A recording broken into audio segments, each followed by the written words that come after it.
and that we call it as trial balance. That we put it in table and we call it as a trial balance. So now just look at here. So now we move to the trial balance.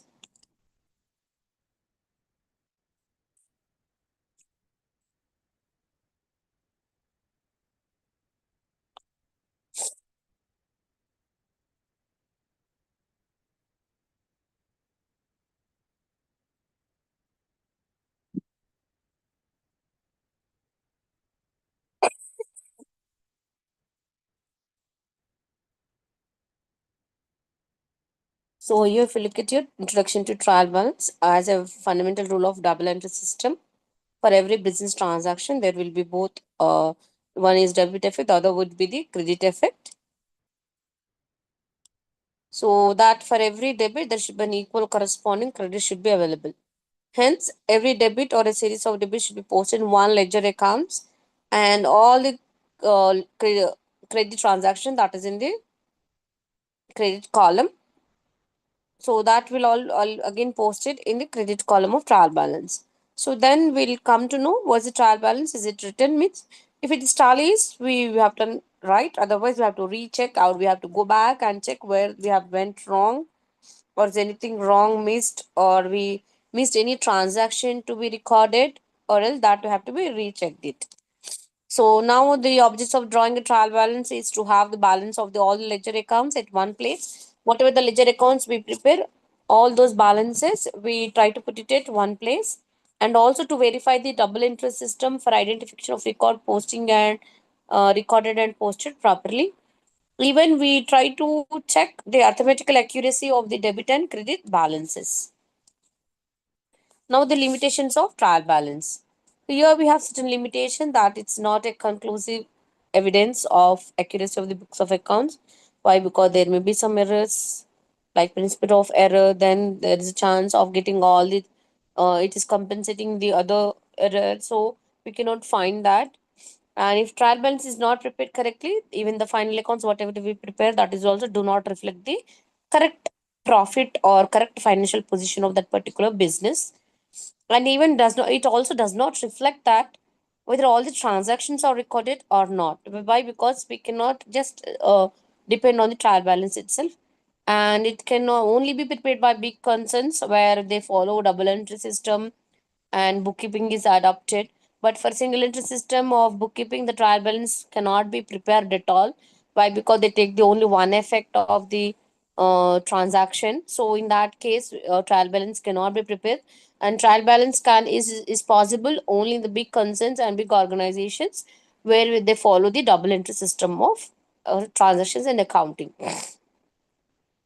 How is this trial balance prepared? So just you can look at the format given over here.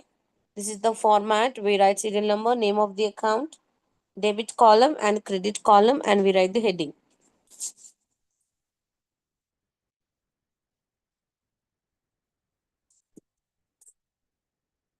And if you look at here, the few things they're given to us: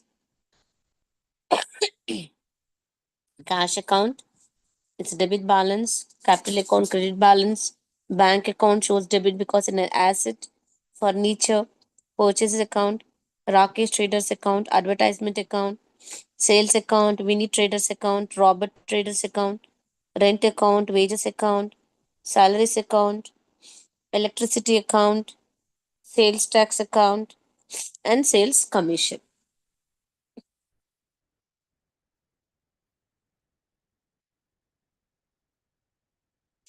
and sales commission.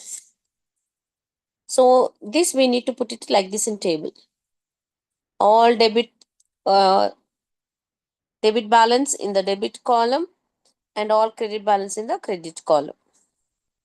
And if you look at here in the above, they even mentioned which balance it is. But in the question, they don't mention whether it's debit or credit.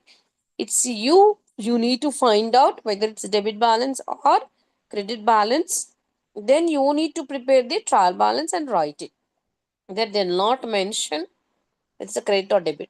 Sometimes by luck or chance they mention it's a heading debit and credit, but it's not possible in all the cases. Sometimes they give you the wrong placement also. So in that case, you need to identify and find out whether it's a debit or credit. So you can just look at here. They're written all debits in the debit column and all credits in the credit column. And the total is, this is what? It's simple. It's very simple and it's trial balance. So look at here in this question. Uh, they given amount and they mention your debit and credit. Let's look at that. Do they given everything in the correct position or not? Okay, capital, drawings, freehold premises and assets, sales. See, look at here. Sundry data they given in the wrong placement. So this is how they'll test us. So you should know whether it's a credit or debit. You cannot just blindly write it. So sundry debtors is an asset and it shows debit balance 5 lakh 50,000. Not here.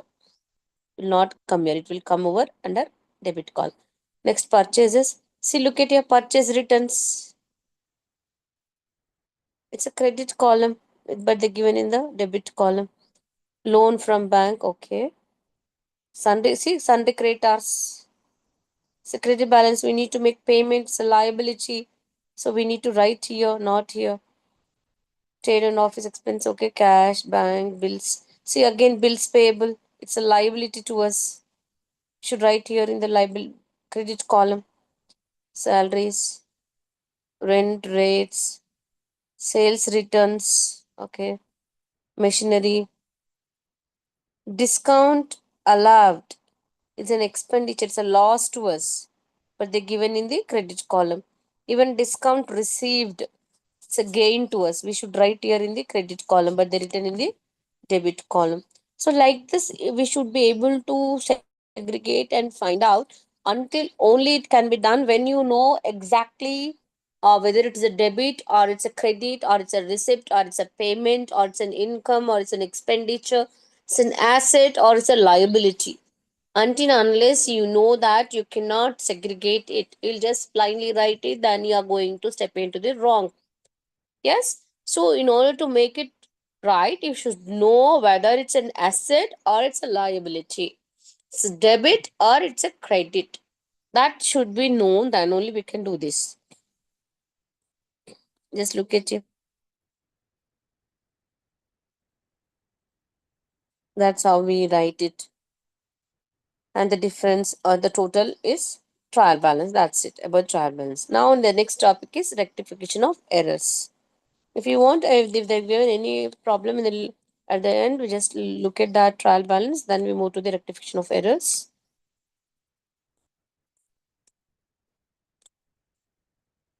No, they haven't given. So only that is the part of trial balance. Next, we move to the rectification of errors. So as we know that we all are human beings, even the cashier or the accountant or the person who is making the note of all the journal entries and the ledger is also human being. So any human being may come across an error. Human error is, there is a possibility of human error. So in order to identify those errors and to rectify it, we will do the rectification of errors, because in order to communicate the true and fair result, in order to communicate true and fair result, we find out the rectification, we do the rectification of errors, because the interested parties like shareholders who invested in our company, investors, creditors, employees who are working for our organization, and government, they all are the interested parties about in our organization.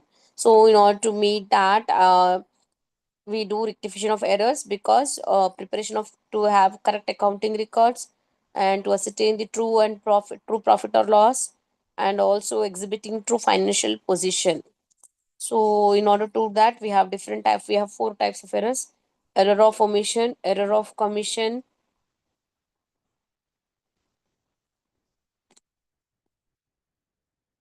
error of principle, and compensating error. So here they given error of omission. Omission means leave out or exclude, means we forgot to note them at all. So in that case, that is means we have not entered at all. So what happened when you have not entered? There will be no effect. There will be no defect, no debit effect. There will be no credit effect. In that case, what is happening? There will be no effect in our balance sheet and in the profit and loss account or anywhere. We don't find any difference at all. So that is called error of omission. And there are also some partial omission is also there. Means sometimes we write one effect and we forgot to write the other effect.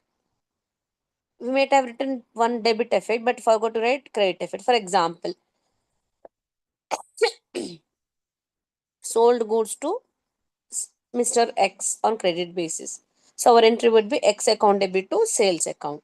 In that case, I should write in sales account credit side by X, and in X account I should write debit side to sales. But what I did, I forgot to write. I have written only in the sales account, but I forgot to write in the creditor account. So what is happening? I will have only one effect. The other effect I am omitting. Yes. Sometimes there will be complete omission, means not at all recording the transaction itself in the books. So that is complete omission. Next is error of commission. Means when that ought not to be done is being done. Such mistakes come out of ignorance, either no proper understanding or there is no proper there is an act of negligence in the bookkeepers. For example, if you look at there, a sale is happened which is of 1,000, but we entered it as 100. We entered it as 100. So what happened? We write in subsidiary books as 100. So that is wrong costing. No? That is writing wrong. We are doing committing some ignorance. As out of ignorance, we are writing some wrong thing.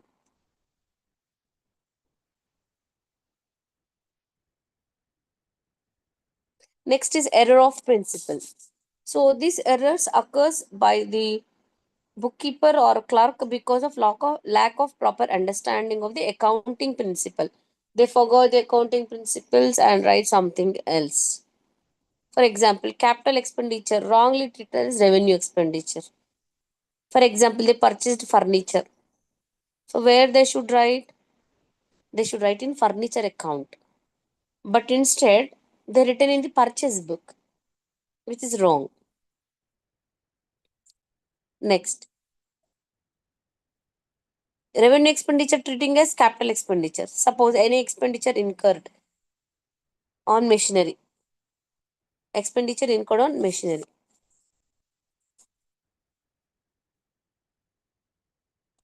Instead of debiting it to the repairs and renewal account, if it is debited to the machinery account, then again it's wrong. That's an error of principle. Next, purchase of white papers for using in the office. Debited to white papers account instead of debiting it to stationery account. So like this, they are writing they're not noting or recording the transactions as per the principles of accounting, but rather they're writing something else. In that case, it is called errors of principle. Now, methods of rectification of errors by striking of figure and replacing it figure, or by passing journal entry. There is two chances. One is either strike off that particular amount and rewrite it, or you enter the new journal entry to rectify it. Now let's look at that few problems that are related to that one. Just look at the question. The following errors were detected in the accounts of Mr. X Trading Company for the year ended 31st March 2017. A builder's bill for rupees 5,000 for the erection of small shed debited to repairs account.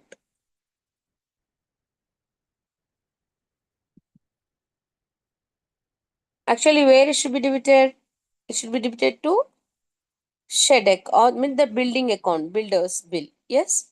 So small shed is related to the building. So it should be debited to the building account. But rather what we did, we debited to repairs account. We have written repairs account. Now we need to rectify it. So what should be debited? Building account. What was debited earlier? Repairs account. Actually, our account should be building account debit. If they have paid cash, we write it here. Otherwise, we write erection of small shed. If it is paid cash, we write to cash because we are paying the cash. But instead of this, we have written like this: repairs account debit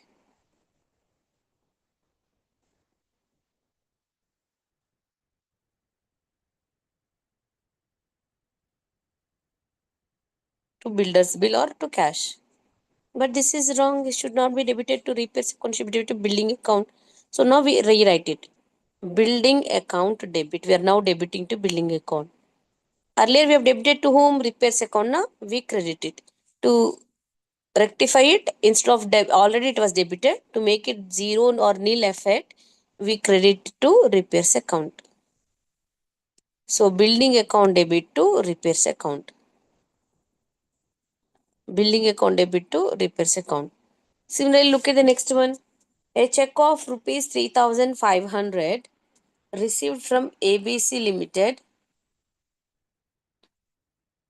was dishonored and debited to allowance account. What happened? Check was received from whom? ABC Limited.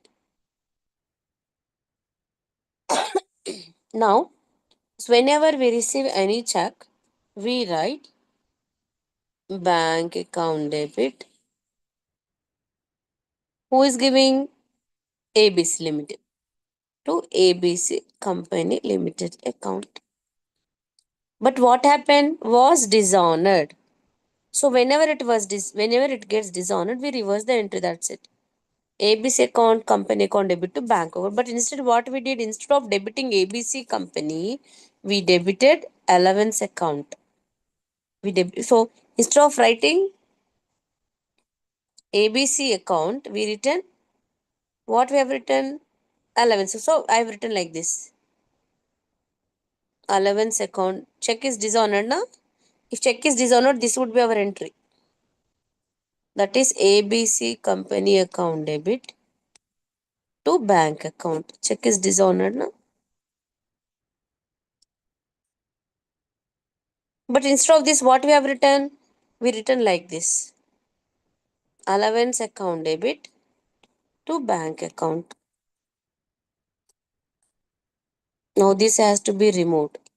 There is no allowance account. So to make this allowance account effect nil, instead of creating bank, I'll write ABC company account debit to allowance account. This is how we rectify it. Next, look at the next one. Repairs to plant amounting 5,670 has been charged to plant and machinery account.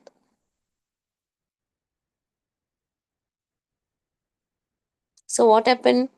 Actually, we need to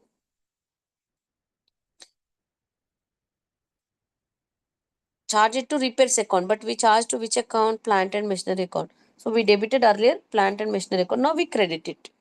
For what purpose? Repairs account. Like this, we rectify all the entries and write it. And we have the other thing, that is suspense account.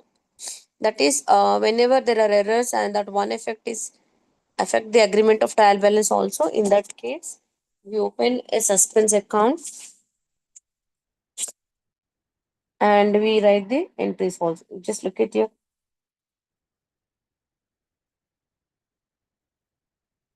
A credit item of 930 has been debited to personal account of Ram as 390. So actually how much we should write? 930, but how much we have written? 390. So we are taking at the support of suspense account to make it rectify, and we write suspense account debit to Ram account. Whatever the amount is left over, that we credited to his account.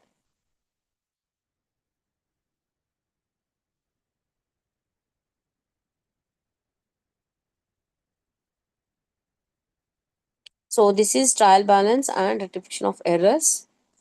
And the next topic is block 2, where we try to understand the preparation of profit and loss account, balance sheet, introduction to company accounts, and preparation of company final accounts.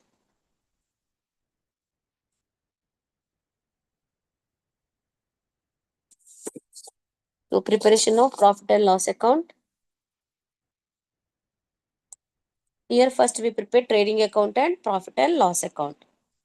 Here we prepare trading and profit and loss account.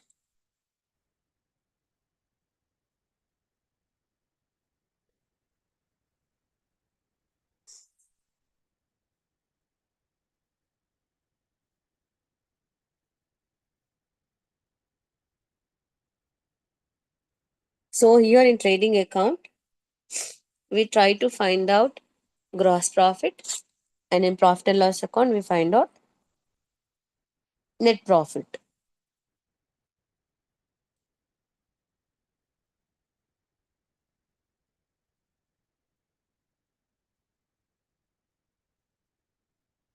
Find out the net profit. So if you look at here,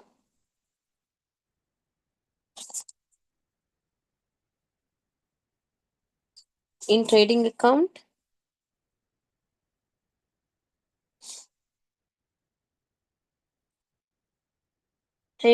means as a trader, we do some business which involves some goods and services.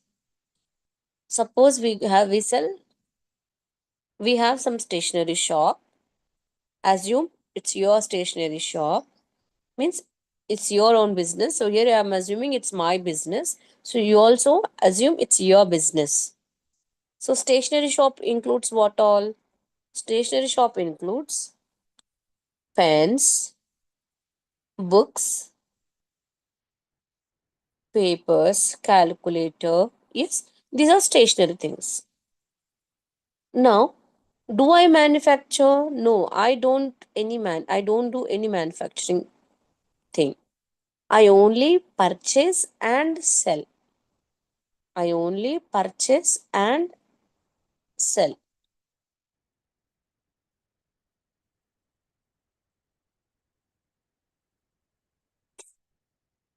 I only purchase and sell.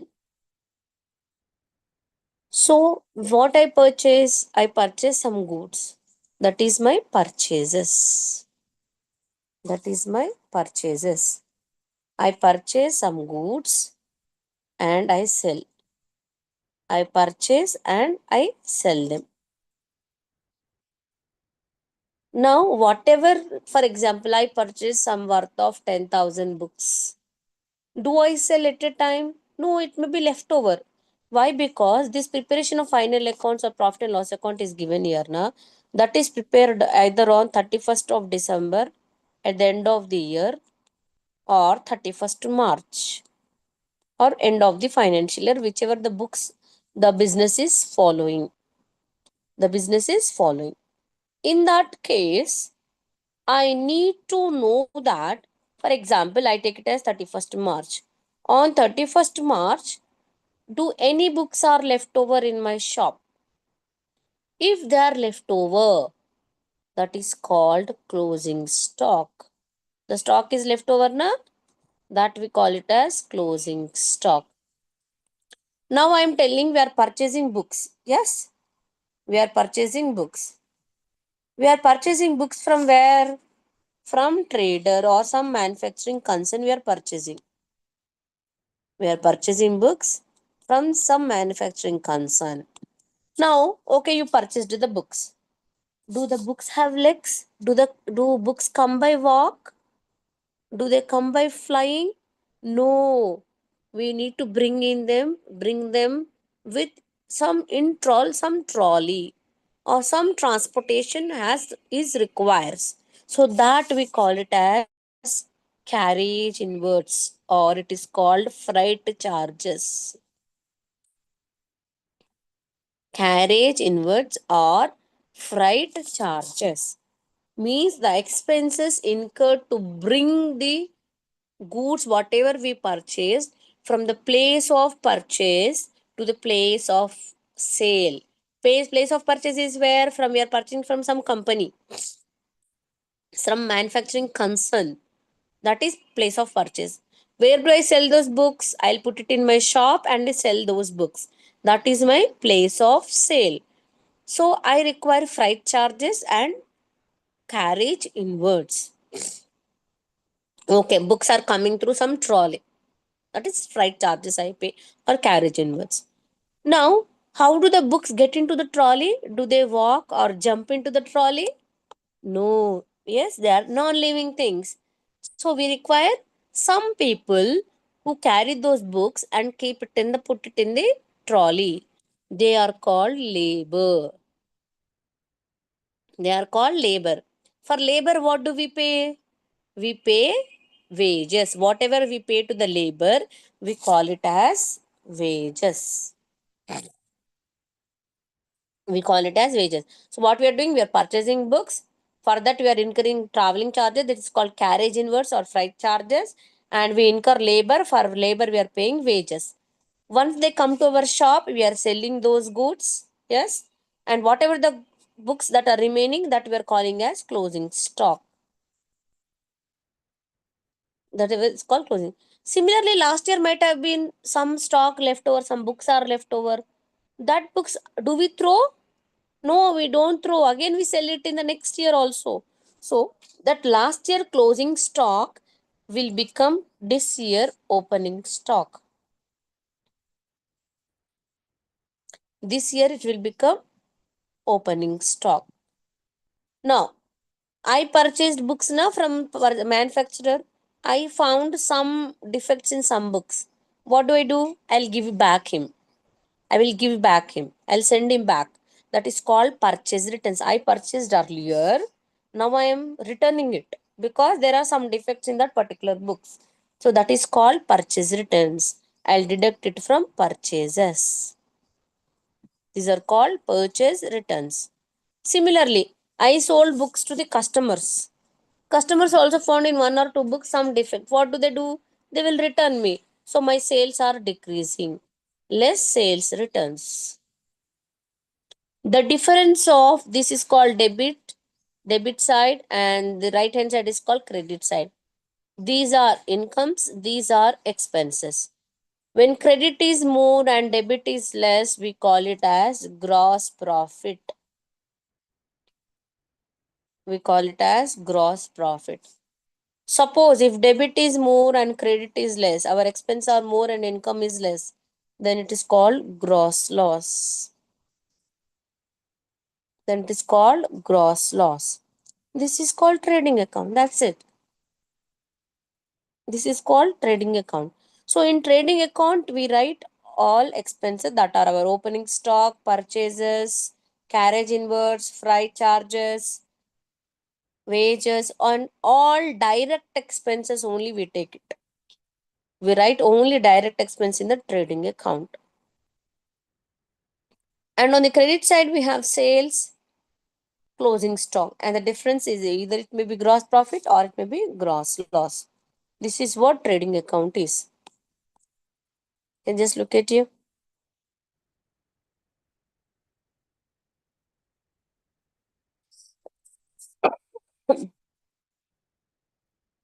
So he's asking gross profit is equal to gross profit is equal to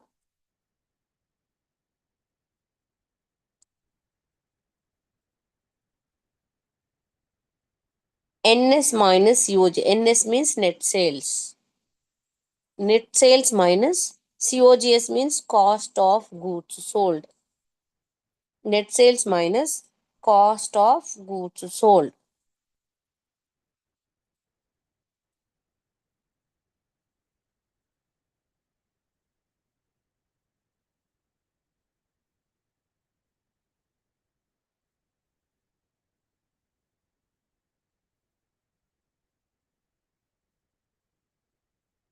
Are you able to understand? Yes. So here gross profit is equal to net sales minus cost of goods sold. Net sales minus cost of goods sold. Then what is cost of goods sold? That you need to understand.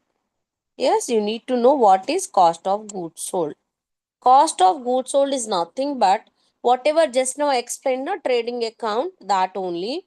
That is opening stock plus purchases minus closing stock. Minus closing stock is called cost of goods sold. I've written now here in the opening stock we have debit side, purchases we have minus purchase returns, and all direct expenses like wages, carriage inwards, freight charges, and on the credit side we have only closing stock. If you add all these things and deduct closing stock, the difference whatever you get, that we call it as cost of goods sold. Cost of goods sold. So gross profit is equal to net sales minus cost of goods sold. This is one of the equation, or they may ask for the short or the objective also. So you can just look at your trading account just now whatever we have discussed. I said na, I purchase first. If I find any defects, I'll return it. And whatever I purchase, for what purpose I'm purchasing? For selling those goods. And if customers find any difficult, whichever I sold, they will return me. That is sales returns. And after selling, if any stock is left, that is closing stock. Carriage or freight charges, wages, fuel and power, customs duty, octroi, excise duty, royalty. So these all are direct expenses. These all are direct expenses. Similarly, as I said, the last year might also have been some stock that is left over, which they called as closing stock. So now it will be opening stock. So the difference of these two, if credit side means more income and debit side means expenses. If credit is more and debit is less, we call it as gross profit, and we carry this gross profit to the profit and loss account. Similarly, if debit is more, that expense are more and income is less, we write it on the credit side, that is by gross loss, which we credit, which will carry to the profit and loss account. This is how we do the trading account. This is the format that is given over here. Now let's try to do few problems so that you'll clearly understand how to do that.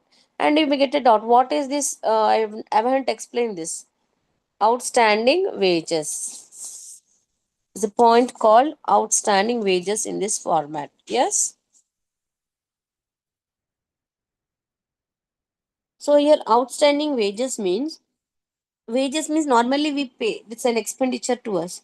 Outstanding means we need to pay but we have not yet paid. We need to pay the wages but we have not yet paid. That is called outstanding wages. And why we have added? Because we will be paying that. We need to pay in this year that belongs to the particular year. We do the accounts of that particular year only. So this is trading account.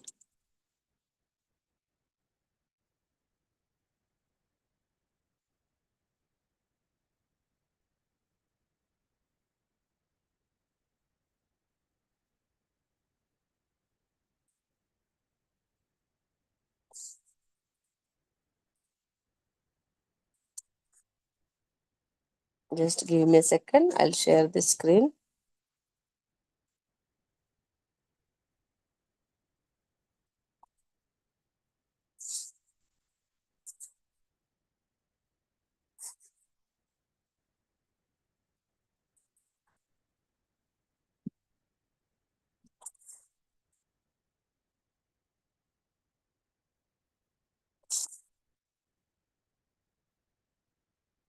Yeah, just give me a second.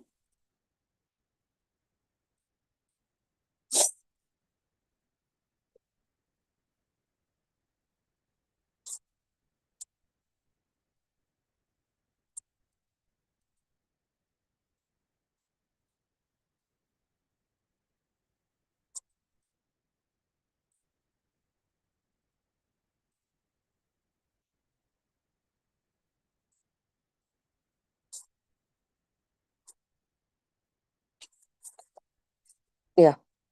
So just look at your preparation of trading account.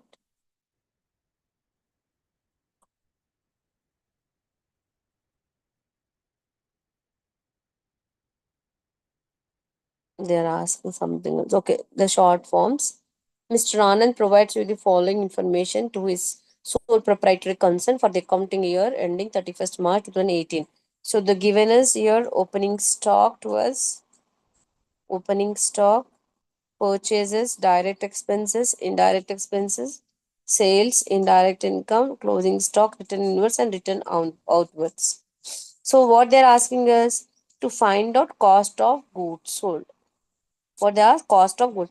Cost of goods sold formula is opening stock plus purchases minus purchase returns plus direct expenses minus closing stock. So opening stock plus purchases minus purchase returns plus direct expenses minus closing stock. So that is a formula. So we add opening stock 90,000 plus purchases 3,65,000 minus return purchase returns. I said who is returning? We are returning. So when we are returning, what the goods are coming in or going out of the business? They are going out of the business. So it's nothing but return outwards. Purchase returns are also called as return outwards.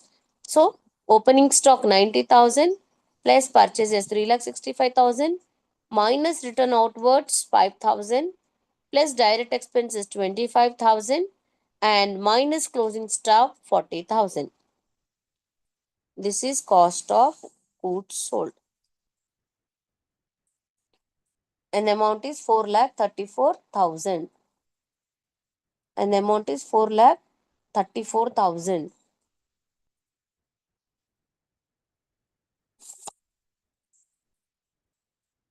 And what else they are asking? They are asking us to find out gross profit.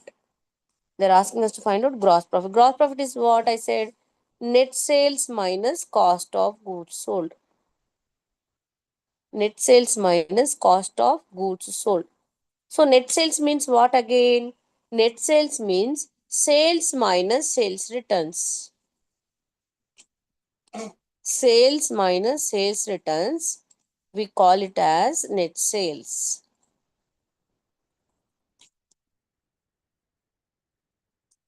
Sales minus sales return.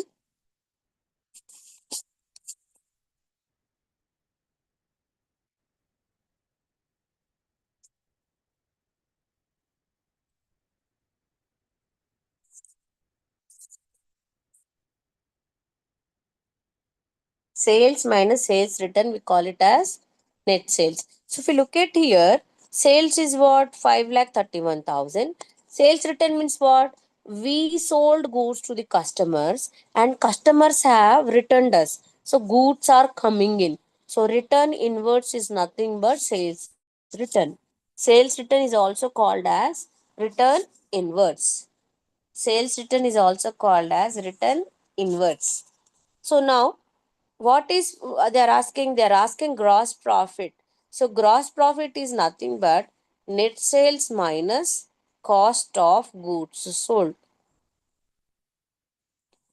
Cost of goods sold already found 4,34,000. Now we need to find out net sales. So sales are 5,31,000 and sales returns are 7,000. 5,31 minus 7,000, it comes to how much? 5 lakhs 24,000. 5 lakh 24,000. So 5 lakh 24,000 minus 4 lakh 34,000. 5 lakh 24,000 minus 4 lakh 34,000. And the difference of 5 lakh 24,000 minus 4 lakh 24,000, 4 lakh 34,000. And this difference is nothing but gross profit. And the gross profit is 90,000. Gross profit is 90,000. This is how we calculate, means if it is given for the smaller part of calculation. Now we look at the next one where they are asking us to prepare trading account. They are asking about to prepare trading account. So just look at here.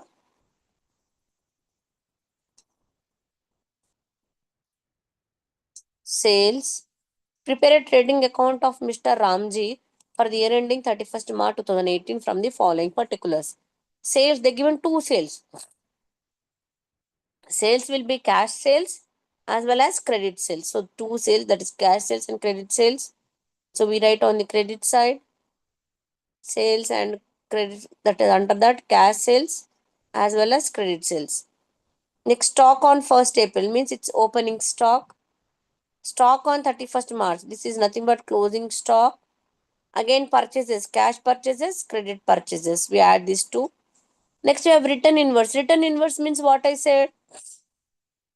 Return inverse is also called as sales returns. Return inverse is also called as sales returns. Then what is return outwards? Return outwards is nothing but sales return. Sorry, purchase returns. Return outwards is nothing but purchase returns. Now next one. Goods withdrawn from Ramji by Mr. Ramji for personal use. Means anything withdrawn by the owner of the business for his personal purpose, we call it as drawings. We call it, what is drawing? What is taking from the business? Is taking goods. For example, yours is a stationery shop. Your child came suddenly asked, Dad, I want some book. So you given. Are you taking any amount from your child? No, you are not taking. So you are taking goods. So what happened? These books you purchased from some supplier. Now what happened? Your purchases have decreased. Your purchases are decreased by one book. So in that case, what is happening? You will deduct it from purchases. Next, goods distributed as free samples during the year. Now you are a new business. Yes. So what you do? Everyone should know about your business.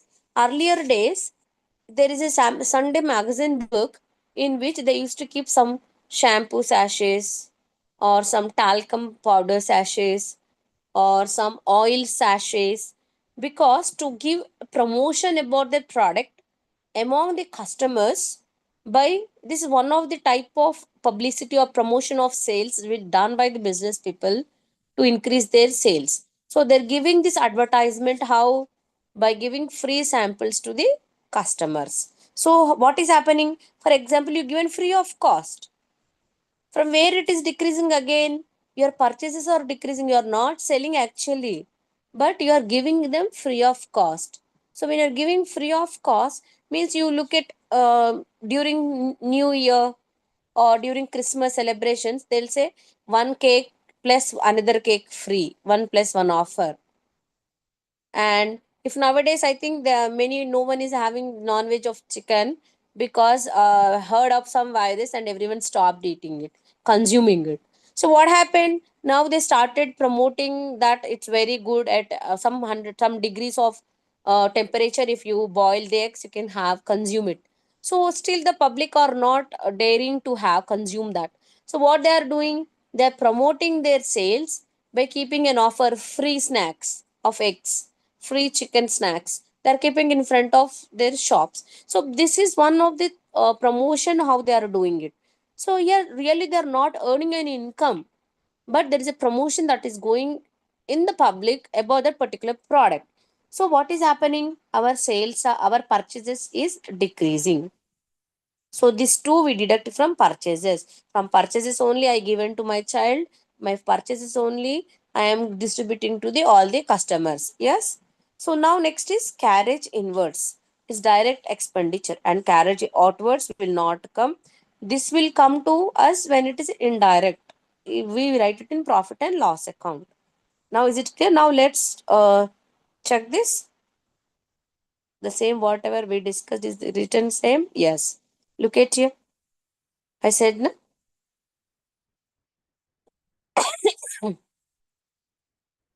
See, opening stock, cash purchase, credit purchase, purchase returns, goods used for personal purpose,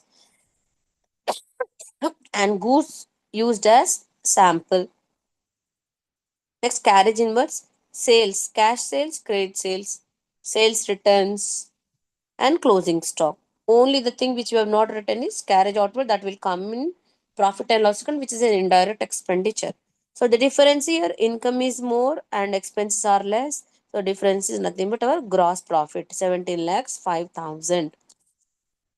17 lakhs 5,000.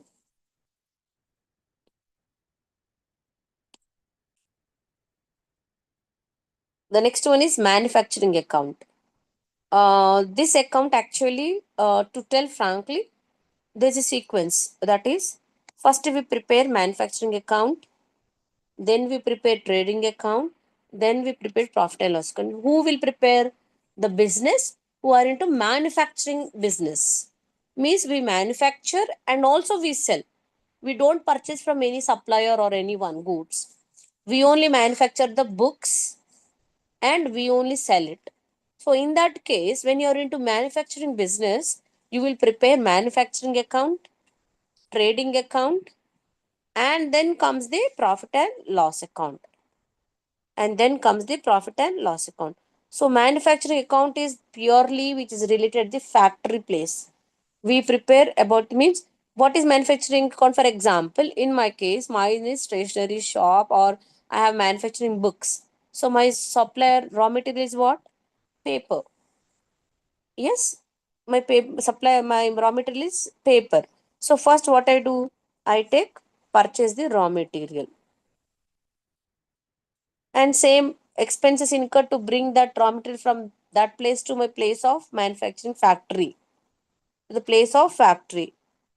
And factory overheads means the expenses which incur at the factory, like power, fuel, repairs, machinery we need loose tools, factory building we need, plant and machinery, fuel, factory rent, factory lighting, factory rates and taxes.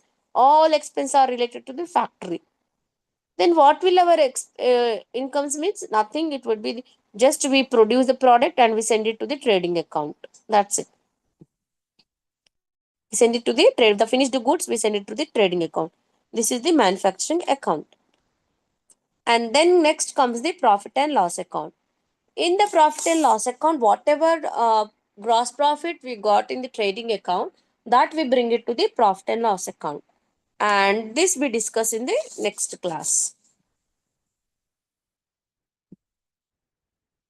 And this next class. Is it clear?